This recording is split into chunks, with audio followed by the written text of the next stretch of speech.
semuanya, Assalamualaikum warahmatullahi wabarakatuh. Salam sejahtera bagi kita semua. Selamat datang. Pada video kali ini, kami dari kelompok 7 mata kuliah Geofluida dan Hidrogeologi kelas RA akan membahas mengenai estimasi muka air tanah maksimum pemicu longsor di tambang terbuka Batu Hijau, Nusa Tenggara Barat, Indonesia. Pertama, kita akan masuk ke pendahuluan.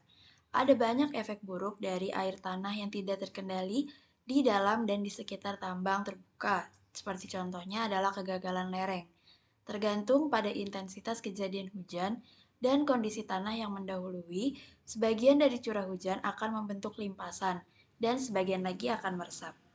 Tambang terbuka Batu Hijau terletak di bagian barat Pulau Sumbawa di Kecamatan Sekonkang, Provinsi Nusa Tenggara Barat, Indonesia. Dioperasikan oleh PT Aman Mineral Nusa Tenggara atau PT AMNT.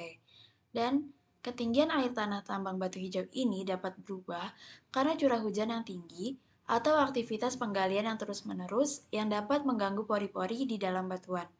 Curah hujan yang berlebihan dapat menurunkan tekanan pori negatif menuju nol, bahkan menjadi positif, dengan naiknya muka air tanah akibat resapan air hujan. Akibat yang ditimbulkan dapat meningkatkan berat material, sehingga terjadi peningkatan gaya geser efektif dan menurunkan kekuatan geser material, atau kemiringan batuan. Laju perubahan tekanan pori terkait dengan jumlah air yang menembus tanah atau lereng batuan, termasuk durasi dan intensitas curah hujan sangat penting untuk dan harus dipertimbangkan. Berikut ini merupakan peta dari lokasi tambang terbuka hijau PT Aman Mineral Nusa Tenggara yang berlokasi di Nusa Tenggara Barat, Indonesia. Baik, saya akan melanjutkan, yaitu penelitian ini bertujuan untuk memperkirakan tinggi muka air tanah maksimum yang dapat menyebabkan terjadinya longsor. Pengembangan wilayah pertambangan dimulai dari awal tahun 2000 hingga saat ini, yang dasar lubangnya akan mencapai sekitar 390 meter di bawah permukaan laut. Hingga tahun 2019, pengembangan tambang berada di tahap 6 dan berencana untuk melanjutkan ke tahap 7, yang membutuhkan model yang lebih kompleks untuk dianalisis dan mendapatkan tingkat kepercayaan stabilitas yang lebih tinggi. Model kompleks dalam penelitian ini dapat didefinisikan sebagai model yang mencakup konfigurasi struktur atau diskontinuitas, data karakterisasi, massa batuan, lubang bor, dan muka air tanah. Setelah penelitian ini dilakukan, pada beberapa tempat ditemukan batuan yang mengalami beberapa proses alterasi dengan komposisi mineral lempung selama ini. Lalu ada metode. Penelitian ini dilakukan dengan cara mengumpulkan data untuk mensimulasikan muka air tanah maksimum yang dapat menyebabkan longsor, termasuk data primer dan data sekunder. Data primer, data line mapping, digunakan sebagai data yang diambil sepanjang lereng penelitian dan digabungkan dengan data existing milik PT AMNT. Data sekunder yang digunakan disediakan oleh PT AMNT yang meliputi data vibrating water, piezometer atau VWP selama 2 bulan, lalu ada data sumur, bor, dan data untuk kedua piezometer. Analisis stabilitas lereng dilakukan dengan menggunakan analisis fase 2 yang menyoroti metode analisis elemen hingga penelitian ini. Metode elemen merupakan salah satu metode analisis numerik. Ini dapat memodelkan banyak kondisi kompleks yang ditemukan di lereng batuan, seperti perilaku tegangan non-linear, anistropi, dan geometri.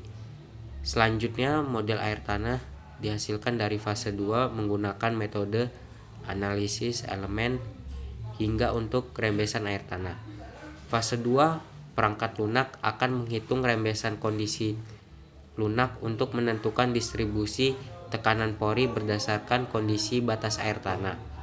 Dengan menggunakan opsi ini, aliran air tanah akan dipengaruhi oleh batas hidrolik masing-masing material. Selanjutnya yaitu hasil dan pembahasan. Dalam hasil dan pembahasan ini diambil parameter yang yaitu berupa diskontinuitas dan parameter geoteknik. Dalam penunjang parameter ini yaitu bertujuan untuk meningkatkan kestabilan lereng. Pada kestabilan lereng yaitu terdapat poin diskontinuitas.